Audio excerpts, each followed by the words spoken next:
ایک اور information people of intellect کے لیے میں دیتا ہوں کہ کائنات میں کتنے درخت ہیں دنیا میں، کتنے درخت دنیا میں، اندازہ، ایک اندازہ رفلی کوئی نمبر؟ ٹریلینز آف ٹریز، تقریباً یس 3 ٹریلین ٹریز. ٹریلین کتنا ہوتا ہے؟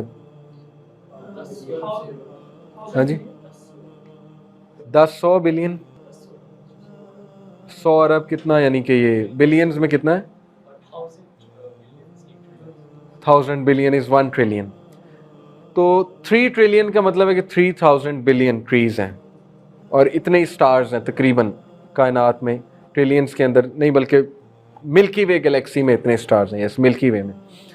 اور اس کا مطلب ہے کہ ہر ایک انسان کے لیے 422 ٹریز ہیں. ٹھیک ہے، انسان کی آبادی سے کمپیئر کیا جائے تو 422 ٹریز تقریباً ہر انسان کو آتا ہے. اور ایک ٹری پہ کتنے پتے ہوتے ہیں؟ کچھ پہ 1000 ہوتے ہیں، کچھ پہ 100 ہوتے ہیں، کچھ پہ 200 ہوتے ہیں. تو پتے کتنے ہو گئے پوری ارتھ پہ؟ 3 ٹریلین اگر ٹریز ہیں اور پتے ہر ٹری پہ اگر کوئی 200 بھی لگا لیں ایوریج، تو پھر اندازہ لگا لیں پتے کتنے ہیں. 600 ٹریلین. تو اللہ تعالیٰ پتوں کے بارے میں کیا کہتا ہے؟ سورہ الانعام verse 59، not a leaf falls but he knows it. کوئی ایک بھی پتا دنیا میں نہیں گرتا ہے لیکن اس کو پتا ہے. تو آپ کیوں پونڈر نہیں کرتے اللہ کون ہے؟ آپ سجدہ کرتے ہوئے، نماز پڑھتے ہوئے کیوں ذہن میں نہیں لاتے کہ میں کس کو سجدہ کر رہا ہوں؟ آپ دعا کرتے ہوئے، گناہ کرتے ہوئے کیوں مائنڈ میں نہیں لاتے کہ کون ہے جس کو میں بائی پاس کر رہا ہوں؟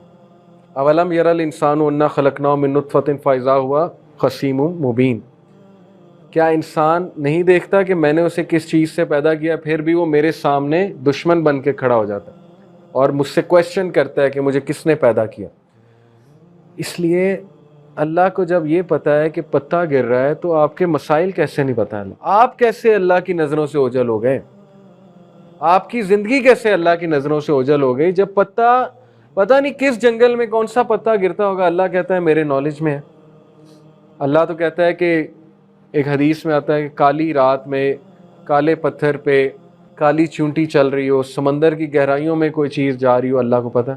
اللہ اس کے قدموں کی چاپ بھی سنتا ہے، یہ بھی حدیث میں آتا ہے. تو انسان یہ کیسے سوچ لیتا ہے کہ میں ان اٹینڈڈ ہوں، میرا کوئی گاڈ نہیں ہے، کوئی کریٹر نہیں، کوئی نرشر نہیں ہے، کوئی چیریشر نہیں ہے، مجھے رزق دینے والا کوئی نہیں ہے، مجھے اوپن چھوڑا ہوا ہے. دیکھیں میں اکثر ایک بات کرتا ہوں، مینٹل ہیلتھ پہ بات ہو رہی تھی طہا کے ساتھ، علی کے ساتھ ایک ہم نے پوڈ کاسٹ کیا. اس میں ہمارا کرکس یہی تھا کہ امیجن کہ ایتھیزم کتنا بڑا ظلم ہے انسانیت کے ساتھ، اور آج کے جو نام نہاد ماڈرنسٹ جو ہمیں دین سے دور لے جا رہے ہیں کتنا بڑا. اسی لیے اللہ نے پنشمنٹ ان کی بہت سٹرونگ رکھی ہے. آپ کا سلیبس کیا ہے؟ پہلے اپنے سلیبس کی بات کریں، اللہ کو کٹہرے میں نہ کھڑا کریں، پہلے اپنے آپ کو کٹہرے میں کھڑا کریں. آپ کا سلیبس کیا ہے کہ تمہیں صحیح ماں کا پتہ ہے؟ ٹھیک ہے، اللہ ماں سے بھی بڑھ کے، ماں سے تشبیہ دے رہا ہوں اس کا یہ مطلب نہیں اللہ کو انسان سے تشبیہ دے رہا ہوں. تمہیں پتہ ہے صحیح ماں کون ہے اس بندے کی، لیکن تم نالج چھپا رہے ہو. تم کہہ رہے ہو نہیں وہ تمہاری ماں یہ نہیں ہے، تمہاری ماں یہ بت ہے یا یہ انسان ہے، اس کو سجدہ کرو، یا اپنے پرائم منسٹر کو خدا مانو.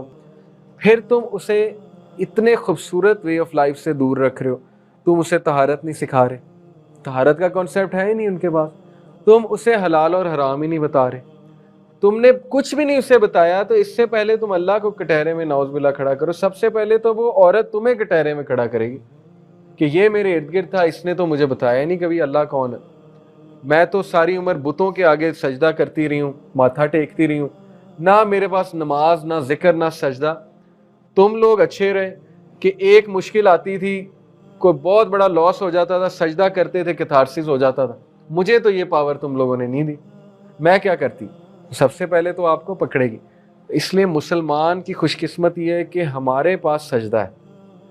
جتنا بھی ہمارے پہ نقصان آ جانا، ایک سجدہ کر لیں کیتھارسس ہو جاتا ہے. چاہے جتنے مرضی بڑا گنہگار ہے، ایک سجدہ کر لے اور اللہ کو کہہ دے کہ یہ مسائل چل رہے ہیں میری زندگی میں. پھر دیکھیں آپ، گورے کے پاس ہے ہی نہیں سجدہ، کس نے میسج پہنچانا تھا؟ ہم نے.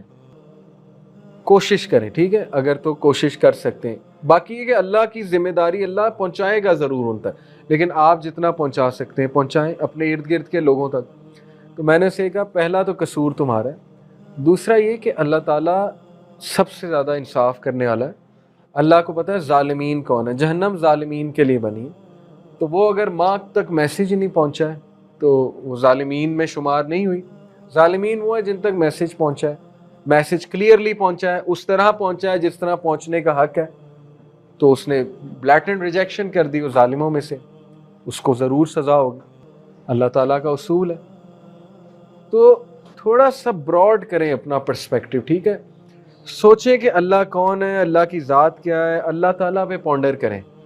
ایک سلف کا قول ہے کہ اللہ تعالیٰ کی ذات پہ پونڈر کرنا یہ پتہ نہیں کتنے سال کی عبادت سے جو ہے وہ زیادہ، مجھے وہ ایگزیکٹ نمبر بھول گیا، انہوں نے کچھ ایسی بات کی کہ صرف بیٹھ کے اللہ کی ذات پہ پونڈر کرنا، جتنے بھی سکسیسفل لوگ ہسٹری میں گزرے ہیں پونڈر کرنے والے تھے۔ ابراہیم علیہ السلام بیٹھا کرتے تھے، کہتے تھے کہ سورج خدا ہے، سورج میرا رب ہے، وہ غروب ہوتا تھا، کہتے نہیں، جو چیز غروب ہو جاتی ہے وہ رب نہیں ہو سکتا، پیپل آف انٹلیکٹ۔ پھر کہتے تھے چاند میرا خدا ہے، تو وہ چاند جب جاتا تھا کہتے نہیں یہ بھی نہیں ہو سکتا، تو سوچ رہے تھے، پھر بتوں کی طرف دیکھا، کہتے یہ تو ہو ہی نہیں سکتے۔ تو آج کے بندے کے پاس ٹائم ہی نہیں۔ اصحاب کہف پیپل آف انٹلیکٹ تھے، نوجوان تھے آپ کی طرح، انہوں نے اسٹیٹس کو چیلنج کیا کہ جس طرح زندگی گزر رہی ہے یہ زیادتی ہے، غلط سسٹم ہے وغیرہ وغیرہ، کھڑے ہو گئے، بادشاہ کے سامنے اعلان کیا کہ ہم نہیں مانیں گے آپ کی بات۔ بادشاہ نے ظلم کیا تو اللہ تعالیٰ نے کہا ریفیوج لے لو غار میں، 309 سال بعد اٹھایا، سارا روم مسلمان ہو چکا تھا، تاریخ گواہ اس بات۔ اللہ نے کیا مثال پیش کی کہ جب نوجوان کی سوچ بیدار ہوتی ہے تو میریکلز ہوتے ہیں۔ 7 لوگ تھے، 7 لوگ کی وجہ سے پورا روم مسلمان ہو گیا۔ یہ اصل میں پیپل آف انٹلیکٹ کے لیے مثالیں ہیں کہ سوچنا تو شروع کرو، کہ اپنے مسائل سے نکل کے بڑا سوچو، اپنے جھمیلوں سے نکل کے ذرا قرآن پہ تدبر کرو، اللہ تعالیٰ کی ذات پہ تدبر کرو، اللہ سے دعا کرو، اللہ سے کنیکٹ ہو۔ سوشل میڈیا کو ذرا سائڈ پہ کر کے ایک بار گھر پہ تو نظر دوڑاؤ کہ گھر میں میرے چھوٹے بہن بھائی کیا کر رہے ہیں، ذرا اس پہ تو کبھی فوکس کرو کہ وہ پتہ نہیں کن کاموں میں لگے ہوئے اور کیا کیا چل رہا ہے میرے گھر میں، آگ لگی ہے میرے گھر میں، کبھی اس بات پہ فوکس کریں، کبھی پوچھ لیا کریں امی ابو سے کہ کوئی کام ہے، تو یہ نکلنا پڑے گا، ادروائز دجالی فتنہ حاوی ہے۔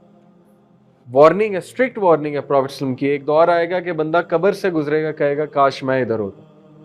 ڈپریشن ہی ہے وہ، اور وہ آ رہی ہے، ڈپریشن آ رہی ہے، ہماری جو یوتھ ہے، کرنٹ یوتھ ہے، اللہ تعالیٰ بس انہیں اسٹرینتھ دے، لیکن بہت ڈیمیج ہو چکا ہے، بہت ڈیمیج ہو چکا ہے، اتنا ڈیمیج ہو چکا ہے میں آپ کو بتا نہیں سکتا۔ چیلنجز لیتے ہوئے گھبرانا، چھوٹی چھوٹی بات پہ مائنڈ کرنا، چھوٹی چھوٹی بات کی اپریسیشن ڈیمانڈ کرنا، بہت ڈیمیج پرسنالٹی ہیں، اللہ معاف کرے۔ وجہ یہ کہ غور نہیں کیا، ورکنگ نہیں کی، پونڈر نہیں کیا، اپنے مسئلوں سے ہی باہر نہیں نکلے۔